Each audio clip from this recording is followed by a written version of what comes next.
ಇವತ್ತು 58 ದಿವಸಗಳ ಕಾಲ ನಿಖಿಲ್ ಕುಮಾರಸ್ವಾಮಿ ಅವರು ರಾಜ್ಯಾದ್ಯಂತ ಸುಮಾರು 90 ಕ್ಷೇತ್ರಗಳಲ್ಲಿ ಪ್ರವಾಸವನ್ನು ಮಾಡಿ ಈ ಪಕ್ಷವನ್ನು ಕಟ್ತಕ್ಕಂಥ ಕೆಲಸ ಮಾಡ್ತಾ ಇದ್ದಾರೆ. ಇವತ್ತು ಮೂಲ ಉದ್ದೇಶ ಅವರು ಬಂದಿರತಕ್ಕಂಥದ್ದು ಡಿಜಿಟಲ್ ಸದಸ್ಯರ ನೋಂದಣಿಯನ್ನು ಪ್ರತಿ ಕ್ಷೇತ್ರದಲ್ಲೂ ಮಾಡಿಸಿ ಕನಿಷ್ಠ 50 ಲಕ್ಷ ಸದಸ್ಯರ ನೋಂದಣಿಯನ್ನು ಮಾಡಬೇಕು ಅಂತಕ್ಕಂಥದ್ದು. ತಮಗೆಲ್ಲ ಈಗಾಗಲೇ ಅದರ ಮೊಬೈಲ್ನ ಮಿಸ್ ಕಾಲ್ ಕೊಡ್ತಕ್ಕಂಥದ್ದು ಎಲ್ಲ ಗೊತ್ತಿದೆ. 9964002028 ಅಂತಕ್ಕಂಥ ನಂಬರ್ಗೆ ನೀವು ಮಿಸ್ ಕಾಲ್ ಕೊಟ್ಟರೆ ತತ್ಕ್ಷಣ ತಮಗೆಲ್ಲ ನಿಮಗೆ ಸದಸ್ಯತ್ವವನ್ನು ದೊರಕತಕ್ಕಂಥ ಕೆಲಸವನ್ನು ನಿಖಿಲ್ ಕುಮಾರಸ್ವಾಮಿ ಅವರು ಮಾಡಿಕೊಡ್ತಾ ಇದ್ದಾರೆ. ಇವತ್ತು ನಿಖಿಲ್ ಕುಮಾರಸ್ವಾಮಿ ಅವರ ನೇತೃತ್ವದಲ್ಲಿ ನಾವು ಪಕ್ಷವನ್ನು ಕಟ್ಟಲಿಕ್ಕೆ ಹೊರಟಿದರೆ ಕಾರಣ ಇವತ್ತು ಕುಮಾರಸ್ವಾಮಿ ಅವರು ಕೇಂದ್ರದಲ್ಲಿ ಮಂತ್ರಿ ಆಗಿದ್ದಾರೆ. ಅವರು ಇಡೀ ದೇಶವನ್ನು ನೋಡ್ಕೋಬೇಕಾಗಿದೆ, ತಮಗೆಲ್ಲ ಗೊತ್ತಿರ್ತಕ್ಕಂಥದ್ದು. ಇವತ್ತು ನಿಖಿಲ್ ಕುಮಾರಸ್ವಾಮಿ ಅವರಿಗೆ ನಾವೆಲ್ಲರೂ ಸಹ ಹೆಗಲಿಗೆ ಹೆಗಲನ್ನು ಕೊಟ್ಟು ಈ ಪಕ್ಷವನ್ನು ಪ್ರಾದೇಶಿಕ ಪಕ್ಷವನ್ನು ಅಷ್ಟು ಸುಲಭ ಅಲ್ಲ, ಪ್ರಾದೇಶಿಕ ಪಕ್ಷ ಜೊತೆಗೆ ಎಲ್ಲ ಹೇಳ್ತಾ ಇದ್ರು. ಪಾಪ ಇವತ್ತು ನಮ್ಮ ಶಾಸಕರು ವಿರೋಧ ಪಕ್ಷದಲ್ಲಿ ಕುಳಿತಿದ್ದಾರೆ. ನಾನು 2 ಬಾರಿ ವಿರೋಧ ಪಕ್ಷದಲ್ಲಿ ಕುಳಿತುಕೊಂಡು ಅವರ ಕಷ್ಟ ಸುಖ ಏನು ಅಂತಕ್ಕಂಥದ್ದನ್ನ ಬಹಳ ಅನುಭವಿಸಿರ್ತಕ್ಕಂಥವನು. ಅಷ್ಟು ಸುಲಭ ಅಲ್ಲ.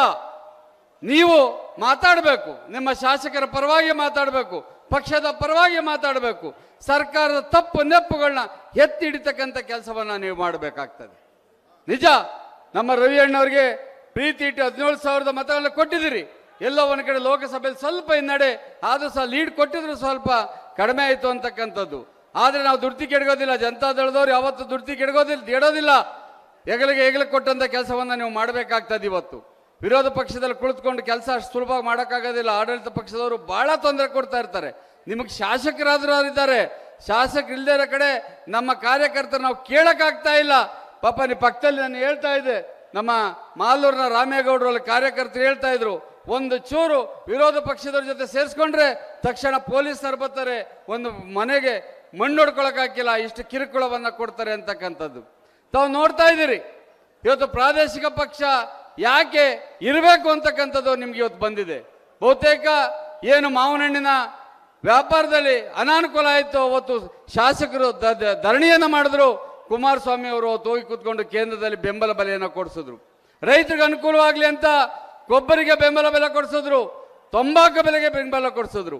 ಇವತ್ತು ನೀವು ನೋಡ್ತಾ ಇದ್ದೀರಿ, ಇವತ್ತು ಸಿದ್ದರಾಮಯ್ಯನವರು ಹೆಚ್ಚು ಕಡಿಮೆ 7 ವರ್ಷಗಳ ಕಾಲ ಆಡಳಿತ ನಡೆಸ್ತಾ ಇದ್ದಾರೆ. ಆದರೆ ದೇವೇಗೌಡರು 16 ತಿಂಗಳಿಗೆ ಮಾತ್ರ ಮುಖ್ಯಮಂತ್ರಿ ಆಗಿದ್ದು, 14 ತಿಂಗಳು ಪ್ರಧಾನಮಂತ್ರಿ ಆದರೂ ಇವತ್ತು ಇಡೀ ದೇಶದಲ್ಲಿ ದೇವೇಗೌಡರ ನೀರಾವರಿ ವಿಷಯ ಇರ್ಬೋದು, ಯಾಕೆ ಕೊಂಡಾಡ್ತಾ ಇದ್ದಾರೆ ಅಂತಕ್ಕಂಥದ್ದು ನೀವು ಅರ್ಥ ಮಾಡ್ಕೋಬೇಕಾಗ್ತದೆ. ಸಿದ್ದರಾಮಯ್ಯರು ಹೇಳ್ಬೋದು, ಕಾಂಗ್ರೆಸ್ ಪಕ್ಷದವರು ಇವತ್ತು ಕೂತ್ಕೊಂಡಿದ್ದಾರೆ, ಒಂದೊಂದು ವರ್ಗಕ್ಕೆ, ಒಂದೊಂದು ಜಾತಿಗೆ, ಒಂದೊಂದು ಸಮಾಜಕ್ಕೆ ಒಂದೊಂದು ಟೋಪಿಗಳು ಇಟ್ಕೊಂಡು ಕೂತಿದ್ದಾರೆ. ಅದು ಮುಸಲ್ಮಾನರ ತಕ್ಕ ಹೋಗಿ ರಾಹುಲ್ ಗಾಂಧಿ ಟೋಪಿ ಹಾಕ್ತಾರೆ, ಕುರುಬ ಸಮಾಜಕ್ಕೆ ಹೋಗಿ ಸಿದ್ದರಾಮಯ್ಯ ಟೋಪಿ ಹಾಕ್ತಾರೆ, SC ಜನಾಂಗಕ್ಕೆ ಹೋಗಿ ಖರ್ಗೆ ಟೋಪಿ ಹಾಕ್ತಾರೆ, ಒಕ್ಕಲಿಗರು ಬಂದಾಗ DK ಶಿವಕುಮಾರ್ ಟೋಪಿ ಹಾಕಕ್ಕೆ ಬರ್ತಾ ಇರ್ತಾರೆ. ನೀವು ಇದನ್ನು ಅರ್ಥ ಮಾಡ್ಕೋಬೇಕಾಗ್ತದೆ. ಅವ್ರೇನೇ ಆಡ್ಲಿ, ಇವತ್ತು ಆಡಳಿತ ಎಷ್ಟು ಕುಸ್ತಿದೆ ಅಂದ್ರೆ ಅಧಿಕಾರಿಗಳು ಇವತ್ತು ಈ ಮುಖ್ಯಮಂತ್ರಿಯ ಮಾತನ್ನ ಕೇಳ್ತಾ ಇಲ್ಲ. ಕಾರಣ ಇವರು 2 ವರ್ಷ ಮುಖ್ಯಮಂತ್ರಿ, 2.5 ವರ್ಷದ ಮುಖ್ಯಮಂತ್ರಿ ಅಂತಕ್ಕಂಥ ಭಾವನೆ ಬಂದಿರತಕ್ಕಂಥದ್ದು. ಇವತ್ತು ನೀವು ಯೋಚನೆ ಮಾಡಿ, ಕುಮಾರಸ್ವಾಮಿ ಅವರು ಕೇವಲ 20 ತಿಂಗಳು 14 ತಿಂಗಳು ಆಗಿದ್ದಂಥ ಸಂದರ್ಭದಲ್ಲಿ 2 ಬಾರಿ ರೈತರ ಸಾಲ ಮನ್ನಾ ಮಾಡಿದ್ರು, ಲಾಟ್ರಿ ನಿಷೇಧ ಮಾಡಿದ್ರು, ಸಾರಾಯಿ ನಿಷೇಧ ಮಾಡಿದ್ರು, ಎಂತೆಂತ ಭಾಗ್ಯಲಕ್ಷ್ಮಿ ಯೋಜನೆಯನ್ನು ತಂದ್ರು, ಮುಂದೆ ಯಾರೋ ಬಡ್ಡಿಗೆ ತೆಗೆದುಕೊಂಡಿರ್ತಕ್ಕಂಥ ಹೊಸ ಕಾನೂನು ತಂದ್ರು. ಈ ಸರ್ಕಾರಗಳು ಮುಚ್ಚು. ಇವತ್ತು 2 ರಾಷ್ಟ್ರೀಯ ಪಕ್ಷಗಳ ಜೊತೆ ನಾವು ಹೋರಾಟವನ್ನು ಮಾಡಬೇಕಾದ ಅನಿವಾರ್ಯತೆ ನಮ್ಮ ಮುಂದೆ. ನಿಮ್ಮ ಸಹಕಾರ ನಮಗೆ ಬೇಕಾಗ್ತದೆ. ನಿಖಿಲ್ ಕುಮಾರಸ್ವಾಮಿ ಅವರಿಗೆ ನಿಮ್ಮ ಆಶೀರ್ವಾದ ಬೇಕಾಗ್ತದೆ. ಇಲ್ಲಿ ಕಾಂಗ್ರೆಸ್ ಸರ್ಕಾರನವರು ಯಾವುದೋ 5 ಗ್ಯಾರಂಟಿ ಕೊಡ್ತಾ ಇದೀವಿ ಅಂತ ಸುಳ್ಳು ಆಶ್ವಾಸನೆಗಳು ಹೇಳಿ ಹೋಗಿ ನಿಮ್ಗೆ ಗೊತ್ತಿದೆ.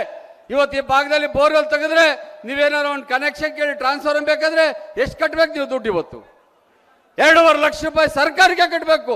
ಆ ಟ್ರಾನ್ಸ್ಫರ್ ಬೆಲೆನೇ 50,000. ನಮ್ಮ ಕಾಲದಲ್ಲಿ ಹಿಂದೆ 2023ರಲ್ಲಿ ನಾವು 15,000 ರೂಪಾಯಿ ಕಟ್ಟರೆ ಅದು ಎಷ್ಟೇ ಲಕ್ಷ ಆಗಲಿ ಸರ್ಕಾರದಿಂದ ಹಾಕ್ಸ್ತಕ್ಕಂಥ ಕೆಲಸ ಮಾಡ್ತಾ ಇದ್ದು. ಒಬ್ಬ ರೈತ ಬೋರ್ವೆಲ್ ತೆಗೆದ್ರೆ 3 ರಿಂದ 3.5 ಲಕ್ಷ ಆಗ್ತಾ ಇದೆ. ಸುಳ್ಳು ಆಶ್ವಾಸನೆ ಮೋದಿಯವರು ಕೊಟ್ಟಿರೋ ಅಕ್ಕಿನ ಕೊಟ್ಟು ನಾನು ಕೊಟ್ಟೆ ಅಂತಕ್ಕಂಥದ್ದು. ಇವತ್ತು ಹೆಂಡತಿಗೆ ಫ್ರೀ ಅಂತ ಹೇಳಿ ಗಂಡನಿಗೆ ಡಬಲ್ ಮಾಡಿ ಬಸ್ ಚಾರ್ಜ್ ಮಾಡಿರ್ತಕ್ಕಂಥದ್ದು. ಇವತ್ತು ಹೇಳಿ, ಇಲ್ಲಿ ಯುವಕರು ಇಷ್ಟು ಜನ ಇದ್ದೀರಿ, ಯಾರಾದ್ರೂ ಯುವ ನಿಧಿ ತಗೊಂಡಿದ್ದೀರಾ? ನೀವು ಗ್ರಾಜ್ಯುಯೇಟ್ಗಳಿದ್ದೀರಿ, ಡಿಪ್ಲೊಮಾದವರಿದ್ದೀರಿ, ಯಾರಿಗಾರ 4,000 ಬಂದೈತೆ ಅಂದ್ರಪ್ಪ. ಬರೀ ಸುಳ್ಳನ್ನು ಹೇಳ್ತಾ ಇರ್ತಕ್ಕಂಥ ಖಜಾನೆ ಖಾಲಿ ಲೂಟಿ ಲೂಟಿ ಲೂಟಿ ಎಲ್ಲ ಲೂಟಿ. ಅಧಿಕಾರಿಗಳು ಒಂದ್ ಕಡೆ ಲೂಟಿ ಆದ್ರೆ ಮಂತ್ರಿಗಳು ಒಂದ್ ಕಡೆ ಲೂಟಿ. ಪಾಪ ಶಾಸಕರು ಈ ಭಾಗದಿಂದ 1-2-3 ಮುತ್ತು ರತ್ನಗಳು ಗೆದ್ದು ಬಂದ್ಬಿಟ್ಟವೆ. ಅವು ಹೆಂಗೆ ಆಡ್ತವೆ ಅಂದ್ರೆ ಒಂಥರ ಈ ಸೋಷಿಯಲ್ ಮೀಡಿಯಾದಲ್ಲಿ ನೋಡ್ತಾ ಇರ್ತೀವಿ. ಚಿಕ್ಕಬಳ್ಳಾಪುರದಿಂದ ಒಂದು ಮುತ್ತು, ಕೋಲಾರದಿಂದ ಇನ್ನೊಂದು ಅಡಿ ಮುತ್ತು ನಾವು ನೋಡ್ತಾ ಇರ್ತೀವಿ. ಇಡೀ ಪ್ರಪಂಚ ಹೊಗಳಿತ್ತು ಪಾಕಿಸ್ತಾನ ಮೇಲೆ ಯುದ್ಧ ಆದಾಗ ಭಾರತ ಬಹಳ ಪ್ರಬಲವಾಗಿದೆ ಅಂತ. ನಮ್ಮ ಕೋಲಾರ ಶಾಸಕರು ಪ್ರಶ್ನೆ ಮಾಡ್ತಾರೆ, ಸಾಕ್ಷಿ ತೋರಿಸಿ ಸಾಕ್ಷಿ ತೋರಿಸಿ ಅಂತ. ಅನನುಭವಿಗಳನ್ನ ಶಾಸಕರಾಗಿ ಮಾಡಿ ಕಳಿಸಿದ್ರೆ ಪ್ರಯೋಜನ ಏನು? ಇವತ್ತು ನನಗೆ ಬಹಳ ಸಂತೋಷ ಆಯ್ತು. ರವಿ ಅವರು ಒಂದು ದಿವಸ ಕ್ಷೇತ್ರವನ್ನು ಬಿಟ್ಟಿಲ್ಲ, ಕ್ಷೇತ್ರದ ಪರವಾಗಿ ನಿಂತಿರ್ತಕ್ಕಂಥ ಆ ಕೆಲಸವನ್ನು ನಾವು ಮಾಡಬೇಕಾಗ್ತದೆ. ಯಾಕೆಂದ್ರೆ ಜನಗಳು ನಮ್ಮ ಜೊತೆ ಇದ್ರೆ ಮಾತ್ರ ನಾವು ನಾಯಕರಾಗ್ಲಿಕ್ಕೆ ಸಾಧ್ಯ. ಅವಾಗ ಈ ಪಕ್ಷವನ್ನು ಕಟ್ಟಬೇಕಾಗ್ತದೆ. ಇವತ್ತು ನಾನು ಈ ಸಭೆಯಲ್ಲಿ ಹೇಳ್ತಾ ಇದ್ದೀನಿ, ಮುಂದಿನ ವಿಧಾನಸಭೆ ಚುನಾವಣೆಯಲ್ಲಿ ನಿಖಿಲ್ ಕುಮಾರಸ್ವಾಮಿಯವರ ದೇವೇಗೌಡರ ನೇತೃತ್ವದಲ್ಲಿ ಮಂಡ್ಯ ಜಿಲ್ಲೆಯಿಂದ 7 ಶಾಸಕರನ್ನು ತರ್ತಕ್ಕಂಥ ಕೆಲಸ ಮಾಡ್ತೀವಿ. ಇವತ್ತು ಕೋಲಾರದಲ್ಲೂ ಸಹ ನೀವು ಇರ್ತಕ್ಕಂಥ ಕೋಲಾರ ಜಿಲ್ಲೆ, ಚಿಕ್ಕಬಳ್ಳಾಪುರ ಜಿಲ್ಲೆಯಲ್ಲಿ ಪ್ರತಿಯೊಂದು ಕ್ಷೇತ್ರದಲ್ಲೂ ನಮ್ಮ ಬಾವುಟವನ್ನು ಆರಿಸಬೇಕಾಗ್ತದೆ. ನಾವಿಲ್ಲಿ ನಿಂತ್ಕೊಂಡು ಕುಮಾರಸ್ವಾಮಿ ಅವರ ಮುಖ್ಯಮಂತ್ರಿ ಮಾಡ್ತೀವಿ, ಮುಖ್ಯಮಂತ್ರಿ ಆದ ಪ್ರಯೋಜನ ಆಗೋದಿಲ್ಲ.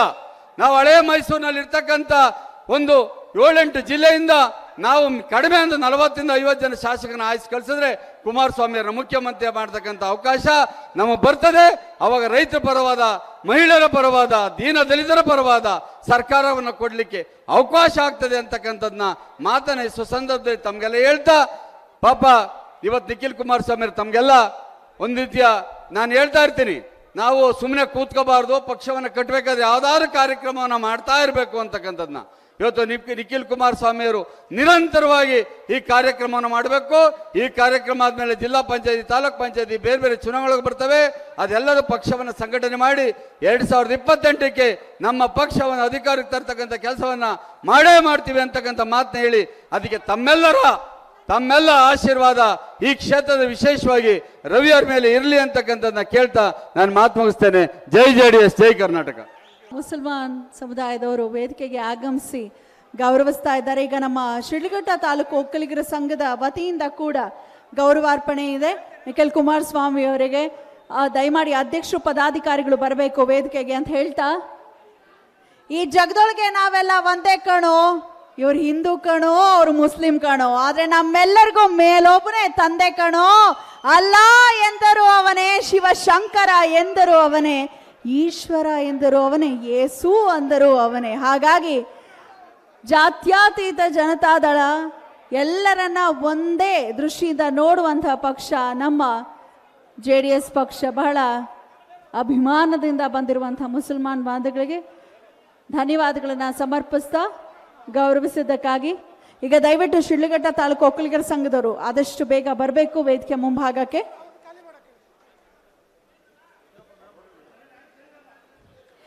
ನಿಮ್ಮೆಲ್ಲರ ಗಮನಕ್ಕೆ ಸದಸ್ಯತ್ವ ಅಭಿಯಾನ ಏನಾಗ್ತಾ ಇದೆ,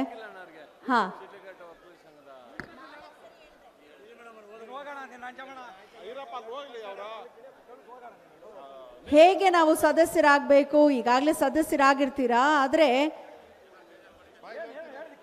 ಧನ್ಯವಾದಗಳು ವೇದಿಕೆಯಲ್ಲಿ ಇರೋ ಅಂಥವ್ರು ಕ್ಲಿಯರ್ ಮಾಡ್ಕೊಡ್ಬೇಕು, ಫೋಟೋ ತೆಗೆಸ್ಕೊಂಡವ್ರು. ಈಗ ಶಿಡ್ಲಘಟ್ಟ ತಾಲೂಕು ಒಕ್ಕಲಿಗರ ಸಂಘದ ಅಧ್ಯಕ್ಷರು ಪದಾಧಿಕಾರಿಗಳು ವೇದಿಕೆಗೆ ಬರ್ತಿದ್ದಾರೆ. ದಯಮಾಡಿ ಸಹಕರಿಸಿ. ನೀವು ಸದಸ್ಯರಾಗಬೇಕು ಅಂತ ಹೇಳಿದ್ರೆ ಎಲ್ಲರೂ ಮೊಬೈಲ್ ಫೋನನ್ನು ದಯಮಾಡಿ ಆಚೆ ತೆಗೀರಿ. ಮೊಬೈಲ್ ಫೋನ್ಸನ್ನು ಪ್ಲೀಸ್ ಆಚೆ ತೆಗಿಬೇಕು. ಹೇಗೆ ಸದಸ್ಯರಾಗ್ಬೋದು? ಒಂದು ಫೋನ್ ನಂಬರನ್ನು ನಾನು ಹೇಳ್ತೇನೆ, ಮಿಸ್ ಕಾಲ್ ಕೊಡೋ ಮುಖೇನ ಸೊ ಅಧಿಕೃತವಾಗಿ ಸದಸ್ಯತ್ವವನ್ನು ಪಡೆದುಕೊಳ್ಳುವಂಥದ್ದು. ಹೇಳ್ಬೋದಾ ಫೋನ್ ನಂಬರ್? 9964002028. ನಾನು ಇನ್ನೊಂದ್ಸರಿ ಹೇಳ್ತೀನಿ, 9964002028. ಕೊನೆಯ 4 ನಂಬರ್ ನೆನಪಲ್ಲಿರಲಿ. 2028 ಅದು ನಮ್ದೇ ಅಂತ ಹೇಳ್ತಾ ಇದೆ. ಫೋನ್ ನಂಬರ್ ಕೂಡ ಹೆಂಗೆ? ದಯವಿಟ್ಟು JDS ಪಕ್ಷದ ಕಾರ್ಯಕರ್ತರು ಮುಖಂಡರಲ್ಲಿ ಒಂದು ಮನವಿ, ದಯವಿಟ್ಟು ಊಟದ ಆಯೋಜಕರು ಊಟದ ವ್ಯವಸ್ಥೆಯನ್ನು ಸ್ವಲ್ಪ ಕಾಲ ತಡೆ ಹಿಡಿದು ನಮ್ಮ ಯುವ ಜನತಾ ದಳದ ರಾಜ್ಯಾಧ್ಯಕ್ಷರಾದ ನಿಖಿಲ್ ಕುಮಾರ್ ಅಣ್ಣವರು ಭಾಷಣ ಮಾಡ್ತಾರೆ. ದಯವಿಟ್ಟು ನಮ್ಮ ಕಾರ್ಯಕರ್ತರು ಮುಖಂಡರು ಆಸನಗಳಲ್ಲಿ ಕೂರಬೇಕಾಗಿ ತಮ್ಮಲ್ಲಿ ವಿನಂತಿ. ಈಗ ಕಾರ್ಯಕ್ರಮದ ಪ್ರಮುಖ ಕೊನೆಯ ಘಟ್ಟಕ್ಕೆ, ಶಿಡ್ಲಘಟ್ಟದಲ್ಲಿ ನಡೀತಿರುವಂತ ಈ ಕಾರ್ಯಕ್ರಮದಲ್ಲಿ ಪ್ರಮುಖ ಘಟ್ಟಕ್ಕೆ ನಾವು ಬರ್ತಾ ಇದೀವಿ. ದಯಮಾಡಿ ಕುಳಿತುಕೊಳ್ಳಿ ಅಂತ ನಾವು ಹೇಳ್ತಾ ಇದೀವಿ. ಟೀಕೆಗಳು ಸಾಯುತ್ತವೆ, ಮಾಡೋ ಕೆಲಸ ಮಾತ್ರ ಕೊನೆವರೆಗೂ ಉಳಿಯುತ್ತವೆ. ಸೋಲು ಗೆಲುವು ಎಲ್ಲವೂ ಕ್ಷಣಿಕ, ಆದ್ರೆ ಜನರ ಮನಸ್ಸಲ್ಲಿ ಎಂತ ಭಾವನೆಯನ್ನ ಪಡ್ಕೊಳ್ತೀವಿ ಅದು ಮಾತ್ರ ಶಾಶ್ವತ ಅನ್ನೋ ರೀತಿ ನಾಡಿನ ಮೂಲೆ ಮೂಲೆಗೂ ಕುಮಾರಣ್ಣ ಅವರ ಪ್ರತಿಬಿಂಬದಂತೆ ನಡೀತಿರುವಂತಹ ನಿಖಿಲ್ ಕುಮಾರಸ್ವಾಮಿ ಅವರಿಗೆ ಪ್ರೀತಿಯ ಚಪ್ಪಾಳಿಯೊಂದಿಗೆ ನಮ್ಮೆಲ್ಲರನ್ನ ಉದ್ದೇಶಿಸಿ ಮಾತನಾಡಬೇಕಾಗಿ ಕೋರಿಕೆ.